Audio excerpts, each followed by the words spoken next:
Good evening, everyone. Howie G, thank you for co-hosting. You're welcome. Great to see all of you, and we'll wait a few moments to let the screen fill up a little bit.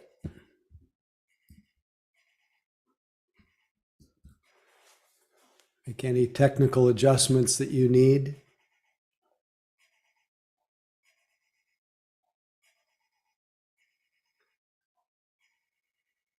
I think I'll just mute for a moment while my heater is clanging away.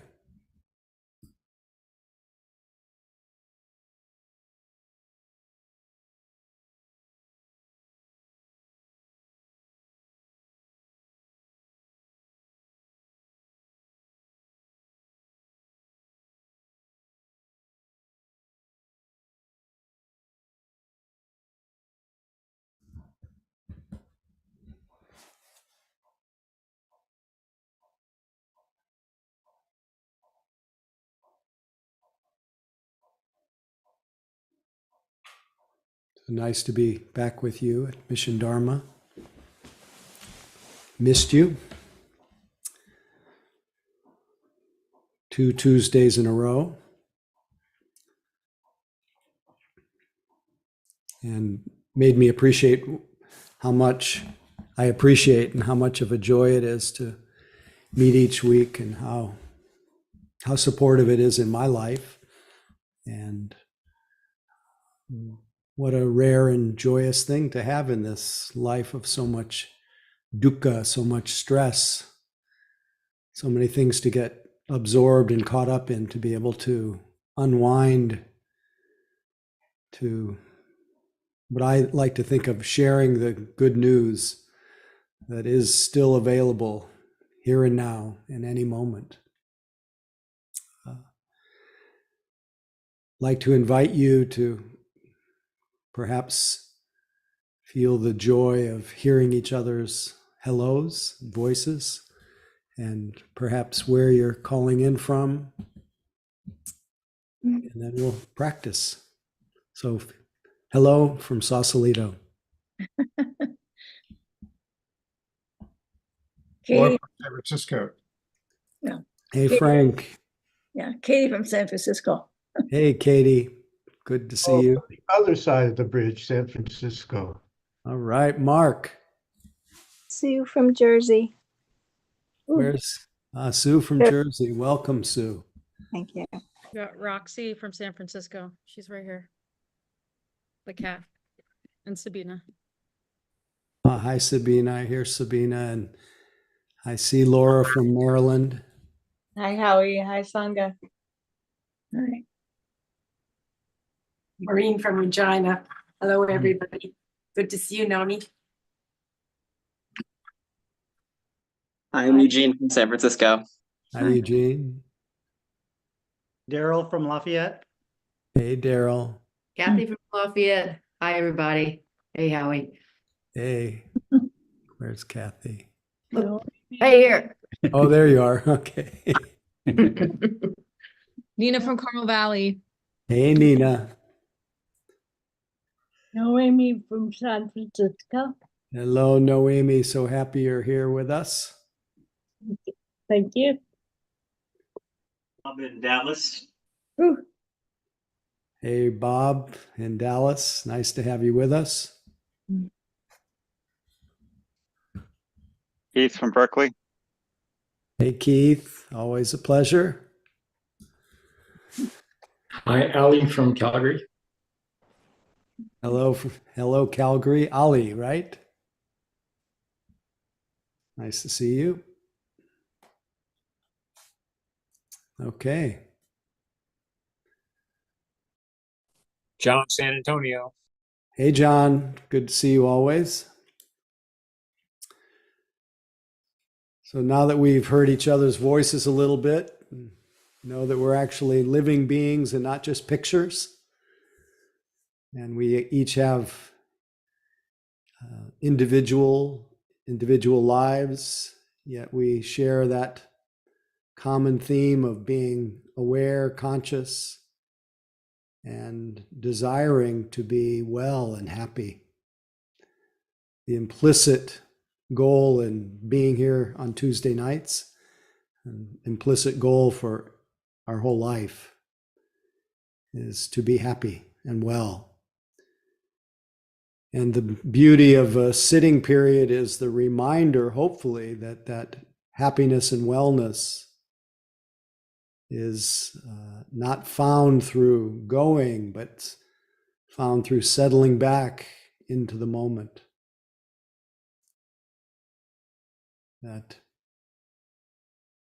in some way, as I can't remember what tradition or what teacher said, happiness, there is no way to happiness, happiness is the way. And just the happiness of being aware, conscious. So whatever it is that supports us to be aware and conscious, if nothing more, it creates the conditions to recognize the natural happiness of conscious being. So let's keep cultivating those conditions that remind us of our natural happiness and make us gentle intention not to stray away from ourselves, not to stray away from this vital fact that you are aware here. What Suzuki Roshi calls the ultimate fact that you are aware here. So let your eyes close softly.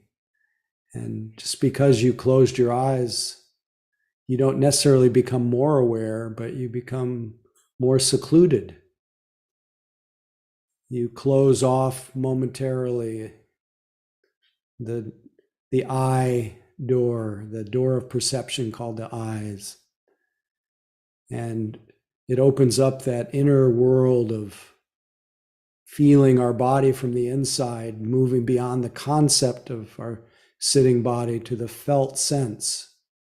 And we let that felt sense of our sitting body call us, pull us, guide us to a calm abiding here. We don't really calm our minds. We don't really settle our minds. We simply bring our attention gently to our body. We close our eyes softly. And this mingling, this coming together of our attention and this body brings as a byproduct more peace and steadiness and calm. So just notice the stilling that happens just from closing the eyes and experiencing the body from the inside.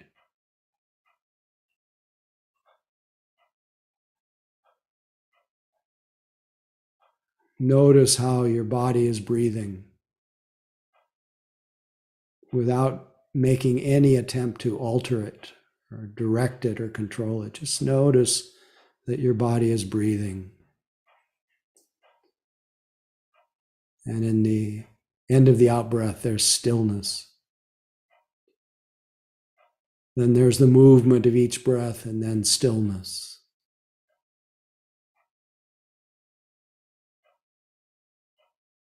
Let the stillness of body that comes by itself, not forced, a gentle stillness. Let the stillness of the body that you feel in the out-breath, let it pull your mind into its natural stillness.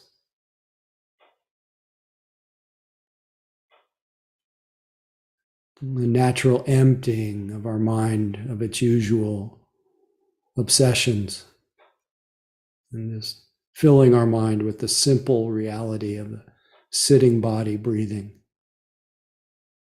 That's all. Coming back to our senses, just feeling the body. And then sometimes hearing sounds.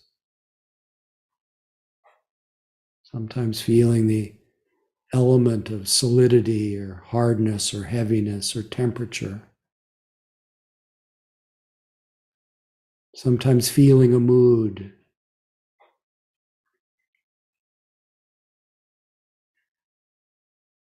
Keeping our body and breath as the anchor of our practice, a reminder of our love of being simple and here, now.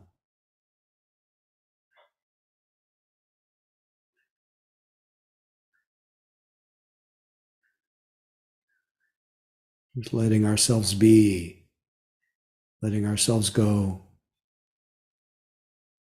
Just resting in a state of being aware, supported by each breath, each moment.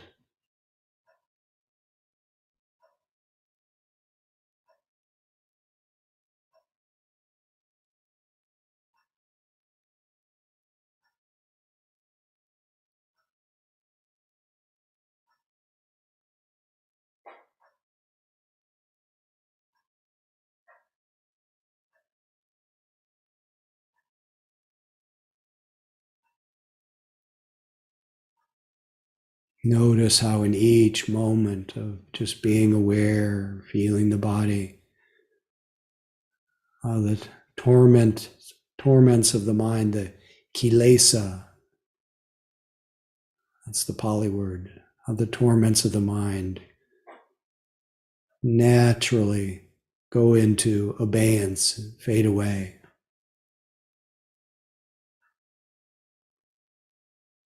And there's just this body and just this breath, just this moment.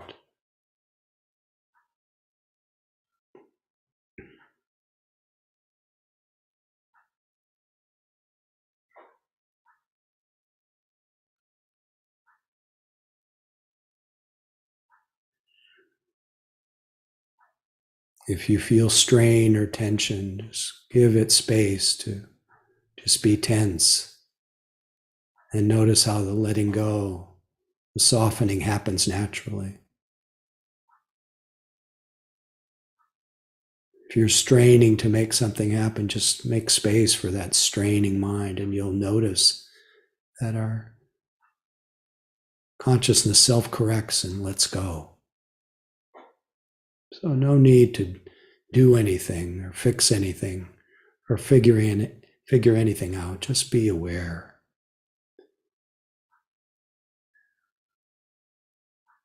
And notice the natural settling.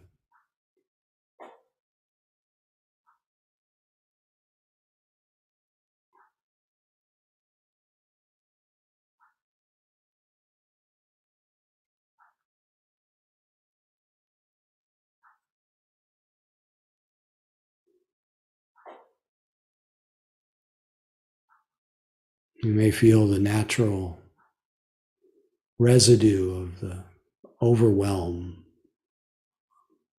of your mind and life. Even that we make space for.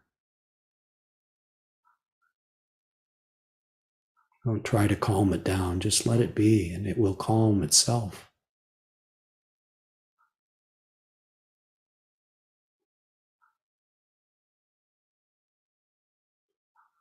Non-judgmental awareness of things just as they are.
When you realize you've been drifting, daydreaming, fantasizing, that's mindfulness coming back online. Waking up to clearly comprehend that you're now here and you now have an opportunity to put your mind back in your body and your body back in your mind. Nothing more to make of it other than just the appreciation of mindfulness coming back online.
In our practice, we don't try to alter our experience. The only adjustments we make is to the quality of our attention. So if you're straining, struggling, just allow yourself to soften. If you're sinking into dullness, allow yourself to refresh and begin again.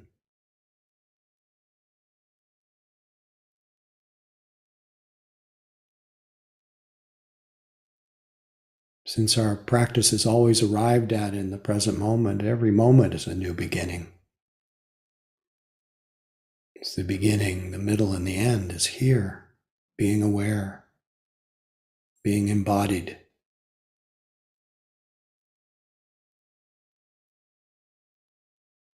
No higher mountain to climb than being aware, here and now, supported by the breath and body.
Great pleasure to sit with you.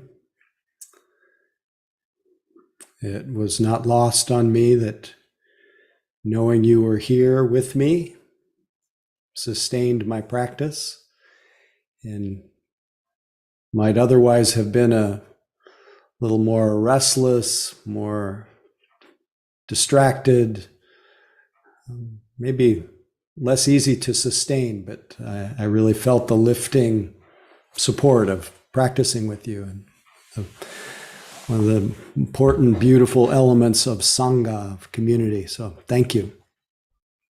And know that your presence here isn't just for what you receive, it's what you offer by your presence. So never forget that. Never take it for granted.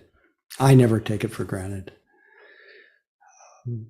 I am curious while it's fresh, if there are any questions that came up or comments or descriptions, anything about the instructions, anything you noticed during the sitting, any particular topics that emerged.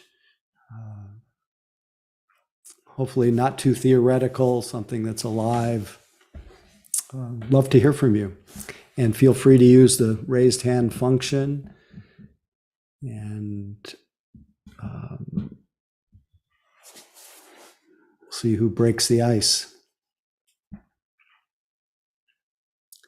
And one other reminder, which I often share, if you do have a comment, a question, a description, it will likely be of some use to someone else. So please feel free.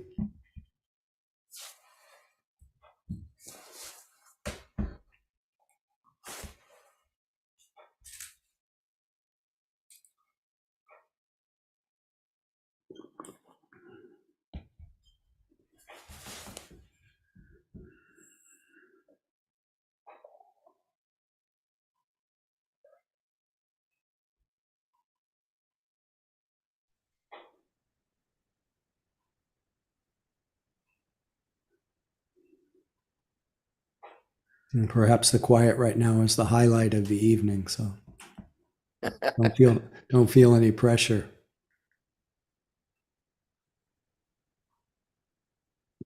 Howie, I have a question. Please. But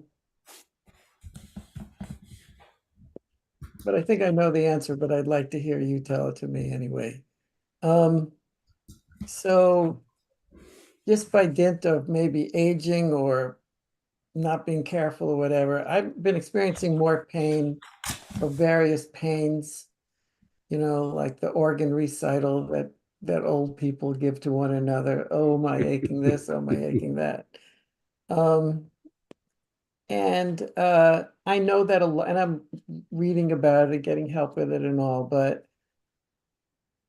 I understand there's a huge emotional component.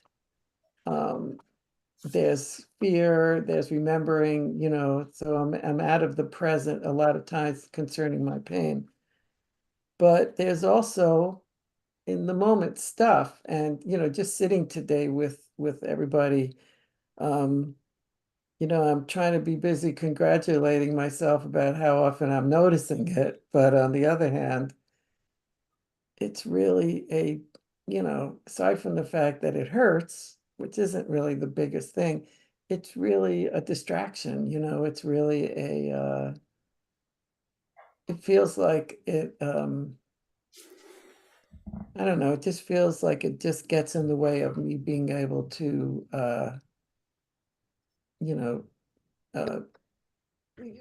get more in touch with other things. It sort of swamps me.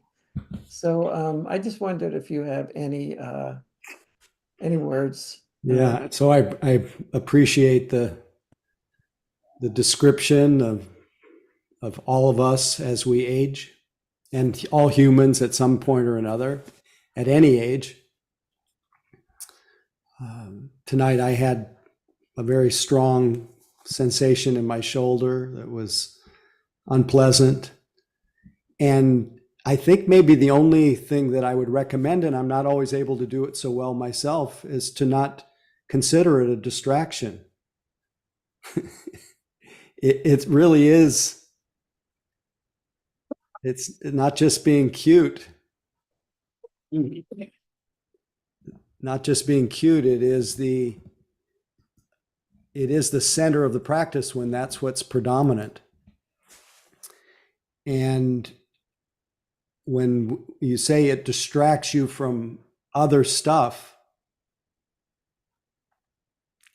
there really is no other stuff at that moment that's happening. And that is our practice. It's always, as I was trying to intimate during the sitting, it's always derived at in the present moment.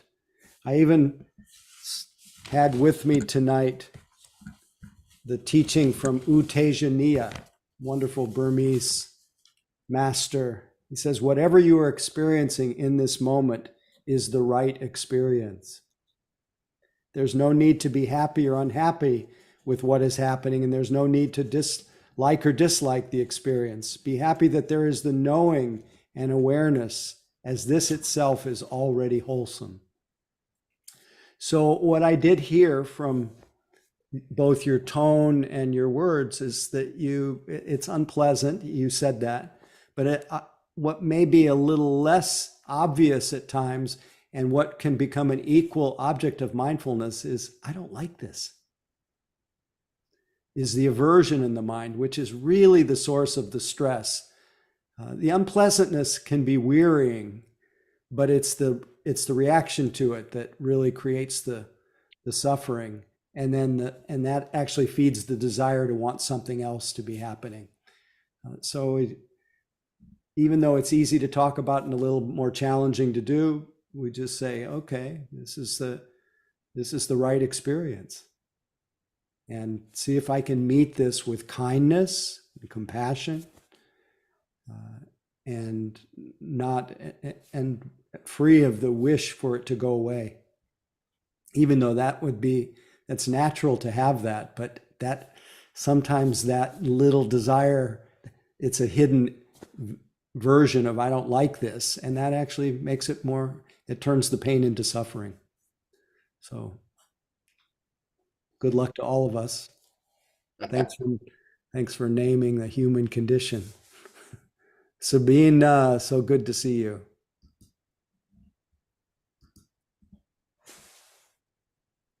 Please feel free. Sorry, now I'm unmuted. There you go.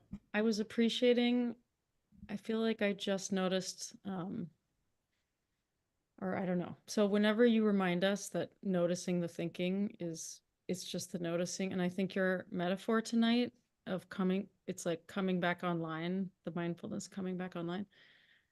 And I think after coming back to these Tuesdays, after, it's like cumulative effect of like, I think I'm starting to be less judgmental and even less annoyed of how the thoughts and how absurd they are. Like at one point I was thinking about wrapping twine around chicken legs to roast the chicken. I was like, this is absurd. And okay, just let that one, so thank you, because I'm a longtime teacher, and that kind of just gentle reminding, I appreciate it. And then everyone here too, like I'm sure dealing with the same thing, like what is happened? What is that? Yeah, the mind, It is. You're just reminding me also how our minds completely unbidden come up with anything and everything. And the good news about having that moment of being able to notice that is then it starts you see the absurdity of it, the humor of it. So anyway, I appreciate it, and I can never be reminded enough. And that's, anyway, it just kind of felt like not an epiphany, but an appreciation of the reminders and of it's like. Glad you're back online in more ways than one. Thank you. Anybody else before we move on to the next phase?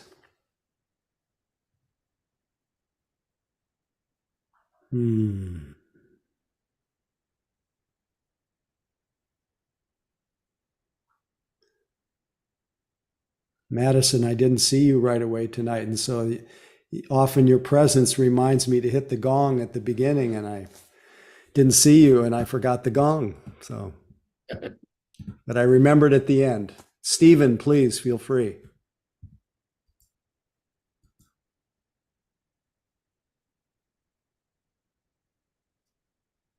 You're muted, Stephen. I haven't heard a word you said. Can you hear me now? Now I can. Okay, I just feel like since I retired, I feel like my life is going around in circles. It's kind of like I'm trying to recreate a life that I had, and it's kind of like trying to put up a desk in a bubble. It just doesn't seem to work. Mm. And You know that, yeah, that it just doesn't seem to work. I feel like I'm just going nowhere, but trying really hard. So I feel like I'm, in a kind of in a bike that goes nowhere. and where are you trying to get to? If you don't mind me Oh asking. yeah, well, like I was trying to become a test examiner 2 weeks ago at a school district, and I passed the test, but then they gave me 2 hours to work on the computer, and I just wasn't fast enough to get it.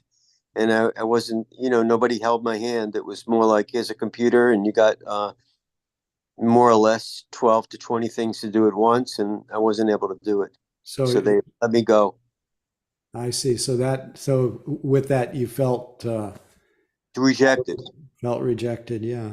Feel Did you, rejected. do you feel, are you being kind and merciful to that feeling that you're experiencing, or are you compounding it with being hard on yourself? I'm compounding it with being hard on myself.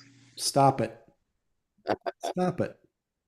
Just, it's sometimes we just we're not able to do things as fast as needed or as we could have before. And we just need to be ultra gentle with ourselves, because being hard on ourselves all it does is compounds our stress. How can you not be so hard on yourself? It's just I a don't. habit. It's a habit, and it's a habit that you can break. And it has Okay. no purpose other than to make you miserable. Mm.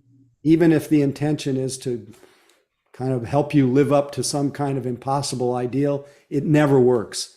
Only kindness works. Okay. So from today on, banish any kind of self-judgment from your mind. Can you really do that though? Well, you make the intention, and when you notice it, you let it be the reminder to be kind. Anytime Okay. you notice. Okay.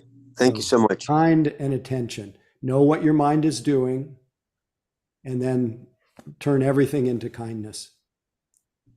And also accept my limitations. There you go. That's kindness. I'm not a 20-year-old. I'm a There 70. you go. There you go. You just did it. Yeah. You just did it. That's kindness.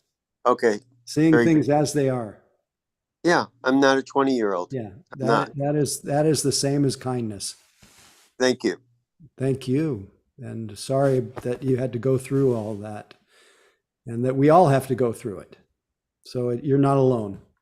Okay. Madison, last but not least. Hi, Howie. I just wanted to say, I don't know that I'm allowed to mention anything else specifically, but I was not here because I was coming home from a 2-hour meeting, a 2-hour movie that had almost no dialogue, called A Perfect Day. And I literally had an experience of being in a meditation with this full audience of people, where either one was to get bored or one was to be present with what was in the film. And so it was just this real reminder of how important these ordinary moments are.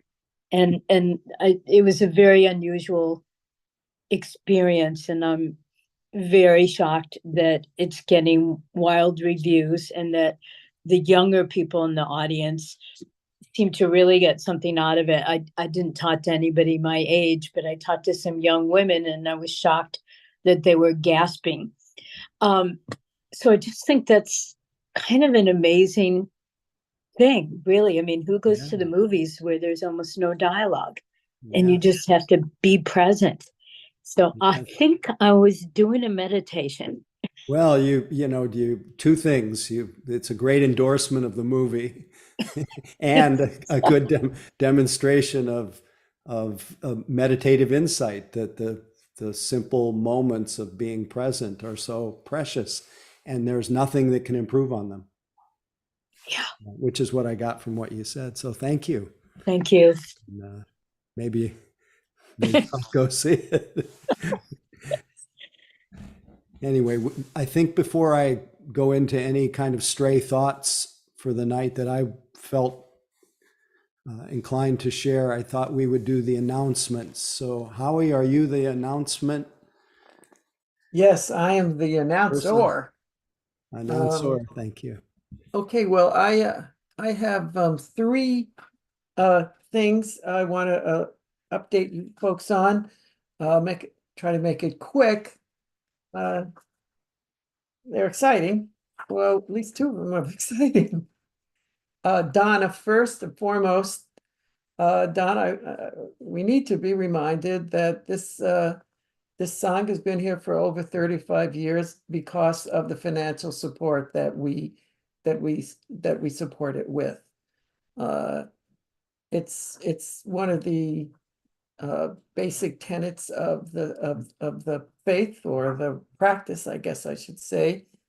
And it Dana means generosity. It's the act, and it's also the thought and the subsequent feeling. It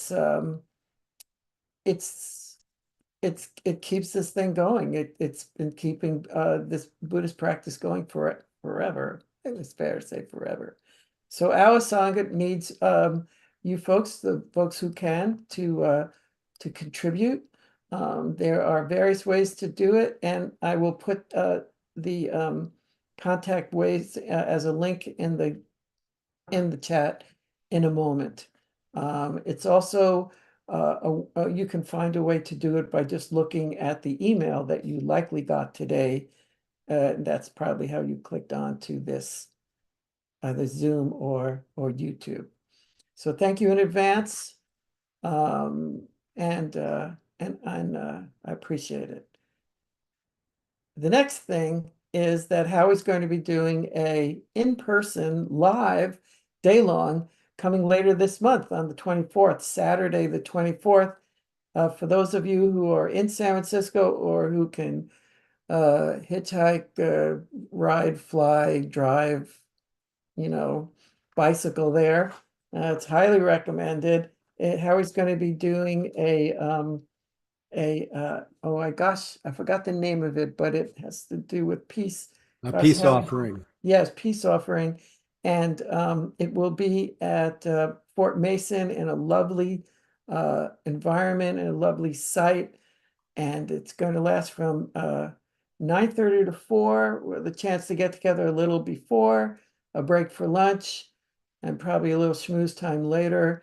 It's a fabulous chance to really get this practice in person and for an extended period of time. It's I'm not talking off the top of my head. It's for those of you who've done it, you know what it's like. For those who haven't yet, you're in for a treat. And the last thing is coming up in the kind of distant future, but it's important to know about it now, that San Francisco Insight Dharma, which is a group of San Francisco Sanghas, of which Mission Dharma is one, is going to be having an on-land retreat in July 29th through August 4th. That's 6 nights of a on-land at Spirit Rock here in Northern California, in a gorgeous site with fabulous food. And, it's just, it's ideal. And there's going to be a number of teachers of which I recognize some, but not all, because I'm only a newbie. I've only been doing this for like, I don't know, 30 years. But Howie is the first one on the list, so how about that? John Martin, Eugene Cash, Pamela Weiss, Victoria Carey, and Anushka Fernandopoulos, but I may have pronounced the name wrong. So that is going to be a hot ticket. But because we are in the Sangha, we can get a chance to pre-register. And pre-registration is open now. Or maybe it's open. Yeah, I think it's open now. Tomorrow, Or I think. maybe Monday, is it? It opens tomorrow. Tomorrow, forgive me. Tomorrow until March 6th for those of you who are in the San Francisco Sanghas. And so it's not being presented worldwide to the Spirit Rock mailing list, which is, 100,000 people. And it will fill instantly. So the San Francisco Sanghas are being given priority registration until March 6th. So please sign up. At 6 nights, and if you've never done a long retreat like that, well, you'll see. Once again, super highly recommended. So I don't think I forgot anything. The more information, I will post things. I already have posted some things in the chat, and more information is once again in the email that you received. If you're on YouTube, go to sfmissiondharma.com or SF Mission Dharma online, and then you will be able to find this information. sfmissiondharma.org. Org. Yes, sorry. Yeah, no problem. Anyway, Okay. Thank you, Howie, as always, for all of your dana, all your service and support, and love to see. And Howie said that the day-long retreat is later this month. It's literally this Saturday. And so time is of the essence. So really take advantage of the rare opportunity to have a whole day of practice and both supporting each other and just marinating in quiet. And it's such a beautiful place where the seagulls are a big part of what we use to freshen our minds. So please come. Can't wait to be with all of you. And let's see what else. I'll just try to let that settle for a moment.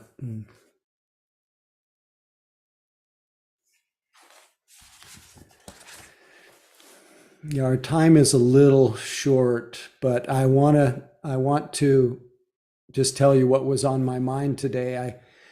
I called my mother.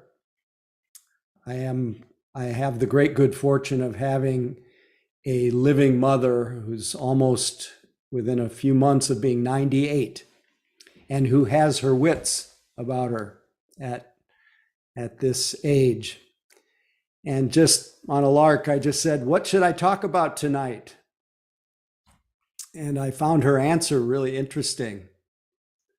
And I didn't say what kind of wisdom, I just said, "What should I talk about tonight?" And she says, "Keep smiling and feel grateful. Keep smiling and feel grateful." And you could tell by her response as she associates whatever we do at Tuesday night with what is it that keeps us happy and well. And that itself speaks of that implicit desire that we all have is to be happy and well and to be free of so much stress. So what she talked about was smiling. And it was so funny when I went back to my, I called her when I was on the road using my speakerphone in the car. Then as soon as I came home, I started rummaging through the folders for the evening. And almost the first thing that I stumbled on was a short teaching from Bo Lozoff, who I've shared a lot with. shared a lot of his teachings over the years. He was a big influence. He was the person who started the prison ashram project, and his whole ministry was going to about 700 prisons and teaching meditation and yoga and spiritual teachings to the inmates who in some cases turned out that they were literally living a more wakeful, more conscious life than we often do in the craziness, as Stephen was describing, going around in circles. Anyway, in this teaching, he said, our task in the spiritual is the spiritual journey. Life is deep. We are deep, and we're not acting like it. Life is inherently joyful, yet we're not enjoying it. We're caught in the details, in the 100 other tasks, which will count for nothing if we don't wake up to our spiritual depth. Right now, while you are reading this, take a moment to center yourself in your body, in this place that you sit. Feel yourself breathing and smile. I just find amazing that I stumbled on that. And smile. Don't just speed read on to the next paragraph, please. Let go of the past and future. Appreciate that you're alive.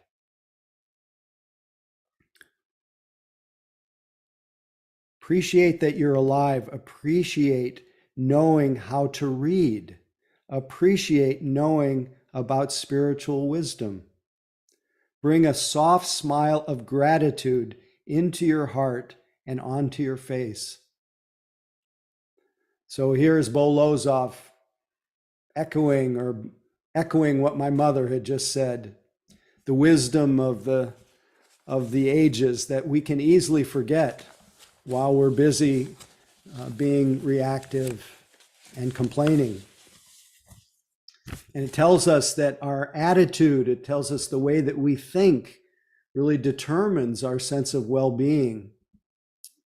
In some ways, in terms of the condition of being happy. And again, I'm talking in this case about conditional happiness that depends on conditions. The Buddha talked about two kinds of happiness. The happiness that, in fact, he encouraged people to aim for the happiness that doesn't depend on conditions.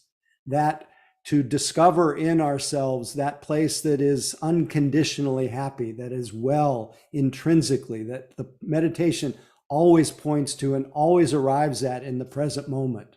That nothing fundamentally, this is the ultimate truth, is nothing fundamentally can make you happier than you are.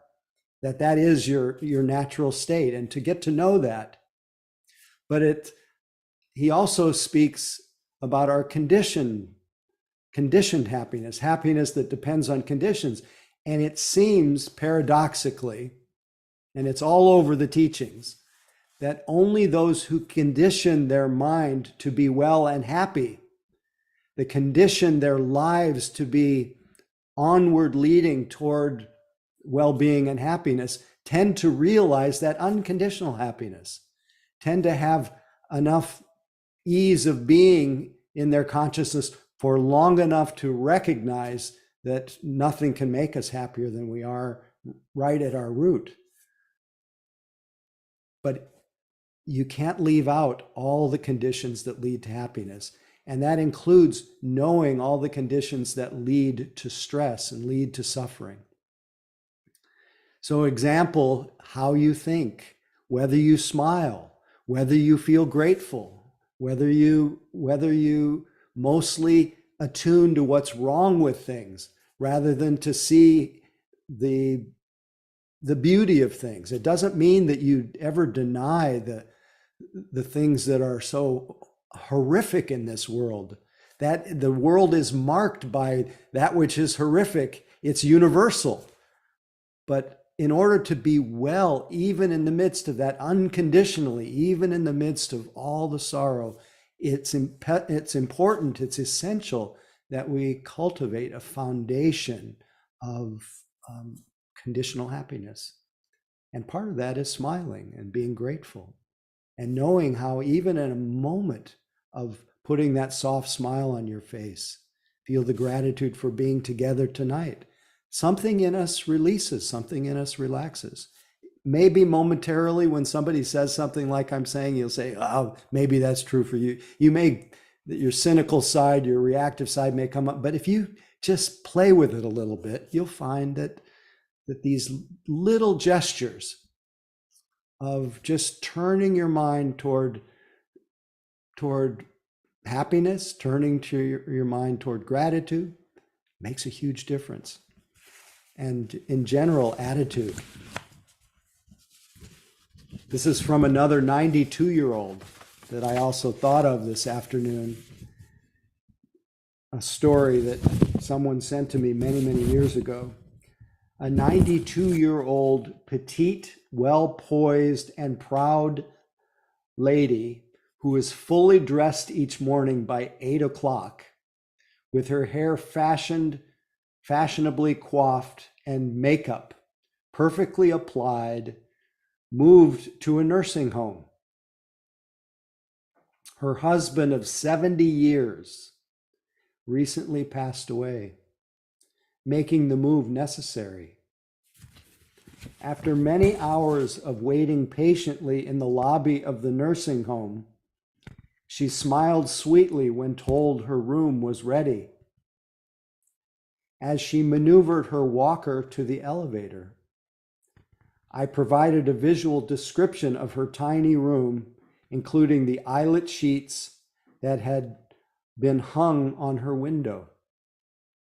I love it, she stated, with the enthusiasm of an 8-year-old having just been presented with a new puppy. Mrs. Jones, you haven't seen the room. Just wait. That doesn't have anything to do with it, she replied. Happiness is something you decide ahead of time. Whether I like my room or not doesn't depend on how the furniture is arranged. It's how I arrange my mind.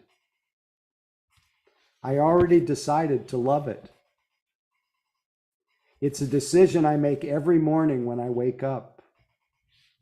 I have a choice. I can spend the day in bed recounting the difficulty I have with the parts of my body that no longer work, or get out of bed and be thankful for the ones that do.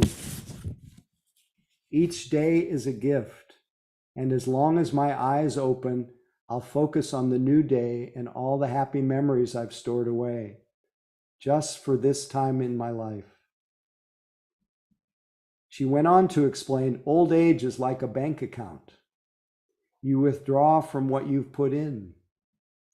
So my advice to you would be to deposit a lot of happiness in the bank of memories.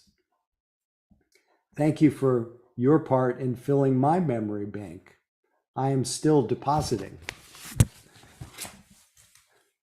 Very sweet, very sweet. But this deposit in the bank of happiness is not it's not just a casual thing, really. Although it can be lighthearted at times, but it also, the deposit, the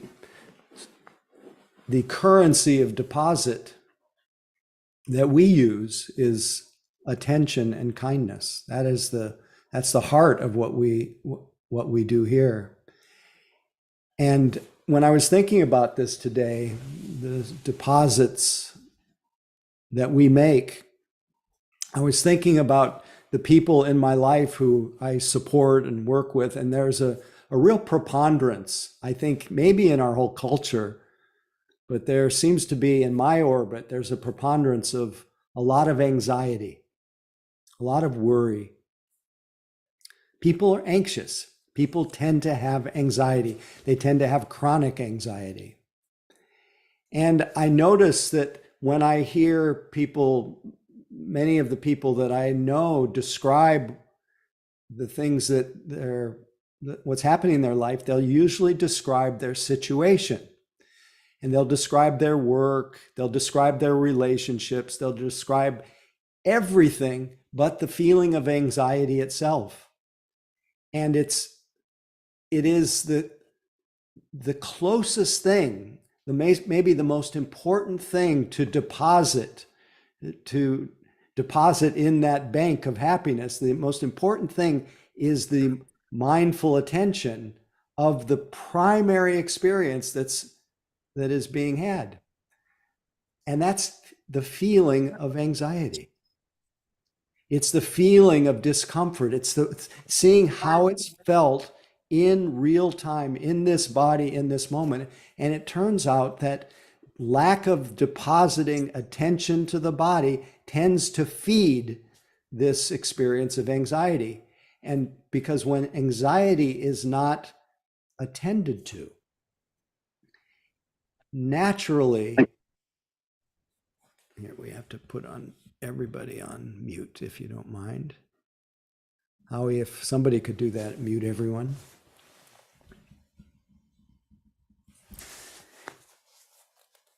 If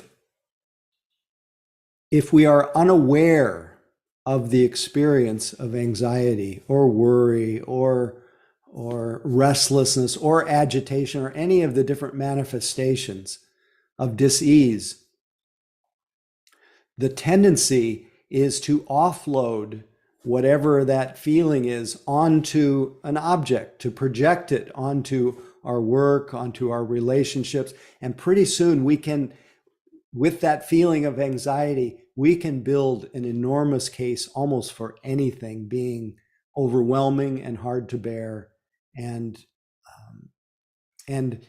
easily attribute the cause of our anxiety to whatever that experience is. And the more I listen, the more I experience and work with my own mind around these kinds of moments of dis-ease and uncertainty, is I realize it's never about the situation. It's never about the job or the person. It's about the anxiety. It's about the worry. It's about the feeling itself that is unmetabolized, unfelt, unattended to with that currency of kindness and attention. So that condition, that which conditions happiness and well-being, is an essential element to be able to realize the unconditioned, to be able to realize the natural happiness of being conscious. It's necessary that we learn to navigate in real time with kindness and attention, whatever we're feeling, and feel it. It's so much within the wheelhouse of any meditator if we can just remember. But we tend to be more practiced at, more habituated to the mind that is spinning in circles. And then we may be mindful of our thinking, and that's helpful. And that it breaks the chain a little bit by noticing, wow, my mind is crazy. Sabina spoke about that this evening. But what often becomes the fuel, the energy of all of that overwhelming, our life is never overwhelming. Our thoughts are overwhelming. What feeds that our overwhelmed mind is not having our attention settled in our body and not regarding ourselves, as I was trying to tell Stephen, not regarding ourselves with kindness. So there are many causes of happiness: harmlessness, a mind that's well trained, a mind that's wise, that knows that clinging causes stress and letting go brings freedom.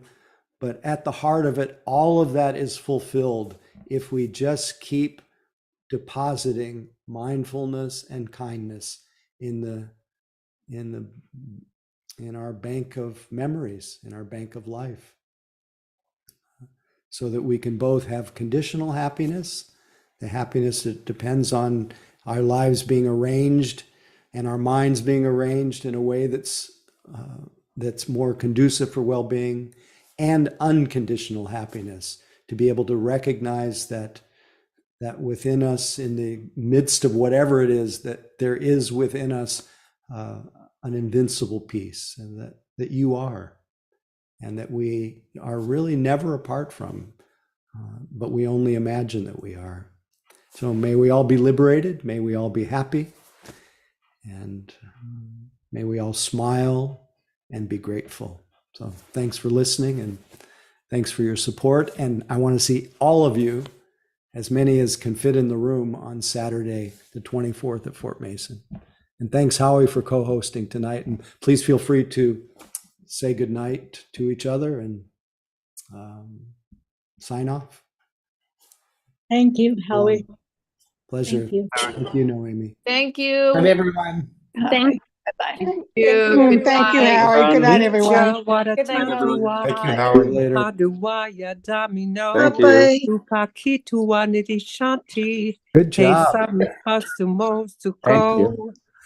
All things are impermanent. They arise and they pass away. To be in harmony with this truth brings great happiness. You said it. Keep it going. Anyway, good night, everybody. Good night. Thanks Night. again. Good night.